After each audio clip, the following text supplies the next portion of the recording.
Hey, what's going on, everybody? It's Wilhelm Scream, and welcome back to another day in Destiny 2 for some more Destiny 2 news and the Final Shape / Echoes Act 2 intel.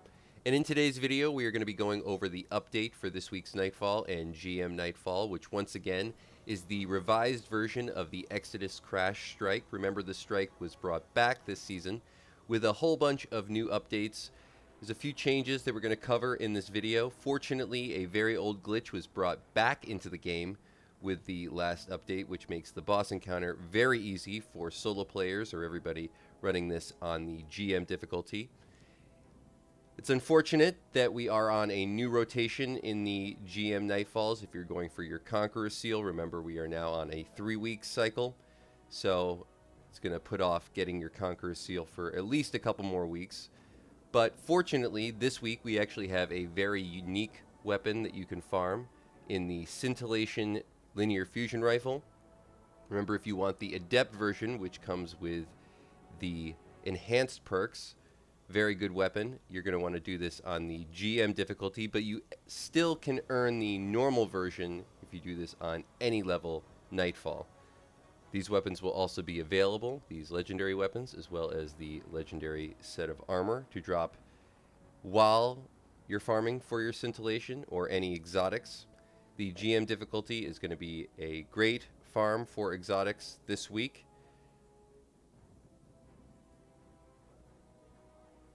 And now we'll go through all the different areas of this strike that I think are worth mentioning, places where I think people might get caught up, or if there's specific areas that you want to go, not go, different ads you might want to go after first rather than later. Those will be mentioned. And we'll finish up with that pretty major revised glitch for the boss encounter and update for the boss encounter. The burns for this week are Arc and Solar with a rocket launcher overcharge, so Dragon's Breath is going to do very good. And the champions are Barrier and Overload.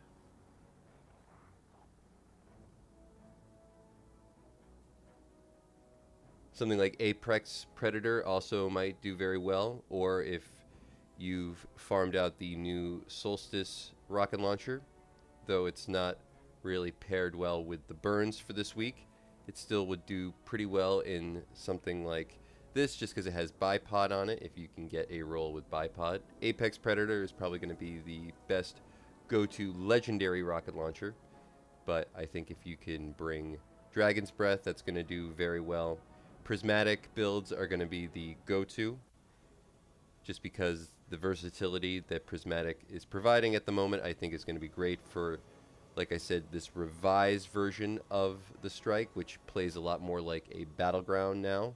The boss encounter is much easier, but you're going to face a lot more ads on the way to the boss encounter, a lot more champions in more open area gameplay, so this is going to take you through most of the Nessus realms, and there's a lot more open area that you're going to be taking on things like chickens or different champions, which when you're not able to bottleneck them as easy as you might in other areas of the strike, can be a real hassle. So there's going to be a couple areas where you're just going to want to stay at range or keep them at a specific range, stand in a specific area so that you can take out a champion. Some areas you want to take out a champion before you actually are able to kill a different enemy that will allow you to progress. And that's the real threat in that particular area, not the champion themselves. So we'll cover all these different areas as we come to them. We're going to do not a full gameplay, but just the specific spots which I think are of note. As I said, the beginning of this is a little bit different now, where you used to just spawn in at the beginning of the zone outside of this tunnel. You now spawn inside of this tunnel, and when you come out, you're going to face a couple of champions. I believe one's a barrier.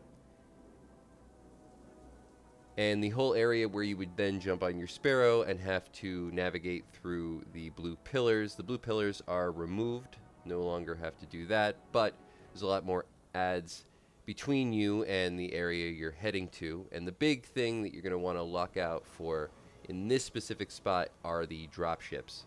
The cannons from the drop ships, especially on the GM difficulty, have incredible accuracy. So it doesn't really matter where you're hiding. If you're not moving at a good pace or taking out the guns on the bottom of them, they will take you out. So just be cautious of them until you get to the opposite side. There will be another barrier champion over there. The big spot that I think is going to hold up a lot of people is going to be the plate. Remember, you don't have to stand on the plate the entire time. It'll count down so long as you're on it. When you jump off, it stops the countdown, but it saves the percentage. So just jumping on the plate in between ad spawns, jumping on the plate will also trigger the next ad spawn after a certain number of seconds, maybe 5 seconds. So you can basically control how many ads you're going to be facing. It'll take a little bit longer, but it is certainly the easiest method to get through this area and the safest. The things that you want to look out for are not so much the champions, as they will all generally stay behind the plate, but there is a sniper that spawns on the top right corner. You can see me shooting them there. There's also invis vandals, which will come up onto the stairs. I believe they're the only ones, as well as some exploding shanks that might come up onto the stairs. Those are what you have to watch out for. Anything that moves onto the plate, as well as those snipers, are the only things that will really be able to hit you enough to do major damage to you when you're hiding behind the stairs, behind the plate. So jump on the plate, move the timer up a percentage, and then move back behind the stairs and just wait for the next wave of ads to spawn in.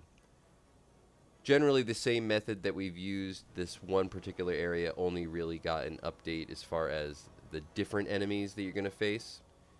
The champions will generally, as I said, stay behind the plate, so long as you don't overextend without something like super or prismatic, which again I would very much recommend, on all classes, you should be fine. The other thing that was added to this particular spot was another mini boss at the very end. I believe we still have a small mini boss at the beginning, but they're not really a mini boss so much as just a large looking ad, but at the end there is a legitimate little mini boss, and you do want to watch out for them because they can freeze you with stasis, and they have the habit of freezing you twice, as you'll see in the clip coming up. In my case, they froze me twice in a row, even though I was charging them with prismatic. And for this boss this week especially, I would generally recommend just staying behind the stairs again and hitting them with a few rockets, and that should take them out, as they don't have that much health, but they can do quite a bit of damage. I was a little bit foolish, maybe charging them with prismatic, but I was able to get out of that double freeze without losing a life, fortunately, in this case. But I found that several times I was double frozen by that particular boss, regardless if I was out front or behind the stairs. For the next area, where you have to now deposit the nodes which drop from the Hydras, the Cyclopses are going to be the ones that really give you trouble in the beginning part of this, as they have very accurate range and will one-shot you. So for that one specifically, which once that Cyclops is gone, this Hydra shouldn't be a problem, and this general area where the Cyclops is spawning is going to be the place that you deal with the majority of ads, which are going to include champions and chickens in this area once you drop this node in. Now, I did try to duplicate the ball, and it seemed like I was successful. Unfortunately, I don't think it counted, but that might have just been process. You could try it if you want. I had the best luck getting it to duplicate by almost putting the node in and then dropping it at the very end, or hitting Y, but it didn't seem to count, as I said. For that area, though, make sure that you retreat back to where that Cyclops was to deal with the chickens as well as the champions. For this next area where the tank is going to be spawning, very important to go to the right side where you saw us taking out that champion from.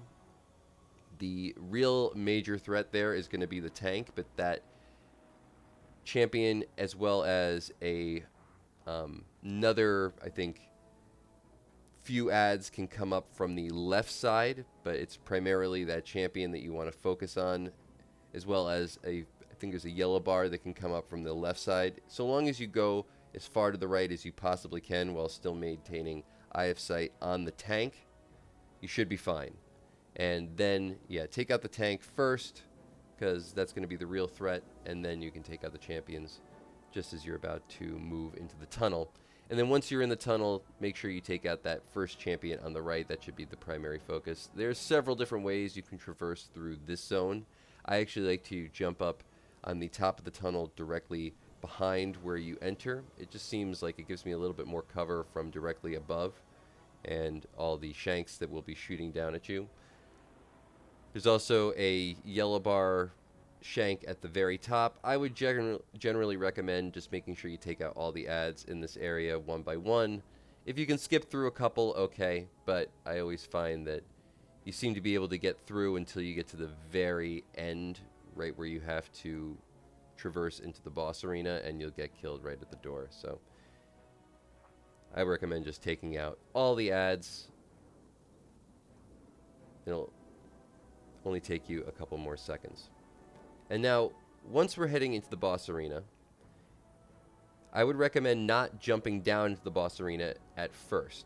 As I said, this is a very old glitch that was added back into the game, and we're so fortunate to have it back, though the whole boss encounter is a lot easier. But if you do fall down, you can make your way back up onto the main tunnel. This is before you start the encounter, so you don't want to kill all the ads in the boss arena that are there when you first come in.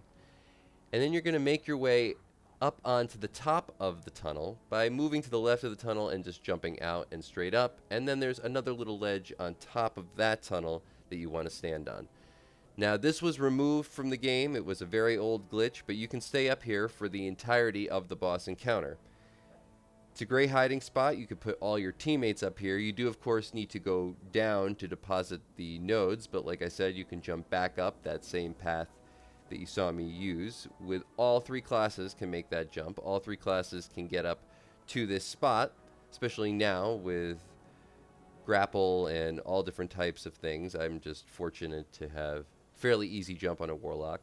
The place to the right that we were having to use because this spot was removed is now removed itself, and there is a death barrier there, but you can stay in this spot for the entirety of the strike if you're a solo player or doing this on the GM difficulty or in any Nightfall difficulty.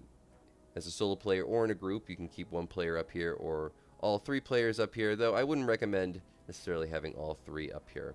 And you can decide whether or not you want to use this at all, because there is another very easy method if you just want to go and try to steamroll through the strike, which I'm sure most people are going to do, because I don't think boss damage is really going to be a problem, especially if you bring something like Divinity and you have a couple of people rocking some rocket launchers. I would just go to the left side of the room behind this box where you can have fairly good cover from all the ads spawning in the middle of the boss arena. Make sure you take out the champions. Use Divinity will do very well on them. And the great thing about this is where you used to get electric floors all over the boss arena, I think it was wherever the explosive shanks went, that does not happen anymore, and we only really have electric floor on the spots where the shanks are spawning. So you can stand on this spot and you won't take any damage from the floor itself, which if you used to use this spot, you would have to use a, something like Well of Radiance to stay on this particular area so that you could have the cover in order to do damage to the ads as well as the boss. But now you don't have to worry about that. You can just stack up on here and you can stay here and you won't have to worry about taking damage or getting rendered immovable because the electricity slows you down, or not being able to jump for that matter in this spot. So this is the best spot to hold if you are down on the boss arena. If you're one player, two players down here, maybe you have one player up top, two players down here on this side, one player up on top of the tunnel itself, or you just have all three down here. Generally, I think most people are just going to go with all three down in this area, hold out, do a lot of damage to the boss very quickly with Divinity and rockets. You should be able to move through one phase of damage and get him to teleport within a few seconds. and you should be able to do the second phase of damage the same. A little bit of healing helps. I was on a Warlock using the new super, so I would just pop my super, which provided healing as well as allowed me to do damage. Used Divinity, which let my teammates do more damage, and we were able to zap the boss very, very quickly without really much trouble or real jeopardy of having our team wiped. Though we did, I think, at least wipe once when we were running this. Was from the last time this strike was in rotation. And if you're a solo player, you can stay up top. So the whole boss arena and boss fight is definitely much easier, and it's really the other parts of the strike that I think will give people more trouble. But that is going to be it for all the information in today's video. Hopefully you found something in this video helpful. Please remember to like, comment, and subscribe to the YouTube channel, and turn on the bell to post notifications so you never miss out on any future Destiny 2, the Final Shape, or Echoes content like this. Remember, you can also follow me on Instagram or Twitter. They'll be linked in the description box down below. Any of those things I just mentioned also enter you into any future giveaways on this YouTube channel, and we do one every 1,000 subscribers, so you never want to miss out. When and if we reach 100,000 subscribers, we'll be giving away an Xbox or a PlayStation or a video card if you play on PC. If you've watched till this point in the video, you can also leave a hashtag the final shape, or a hashtag the name of this strike, or a hashtag echoes in the comment section for another entry into the next giveaway for this video. You can also find links to all my buddies' Twitch channels in the comments or in the description box. They'll be in the pinned comment if they're actually live right now. My buddy DJ and my buddy Sinister, big shout outs to them, as well as my buddy Bomber for helping me in today's gameplay or in these clips. And once more, I'm Wilhelm Scream. Thanks so much for watching.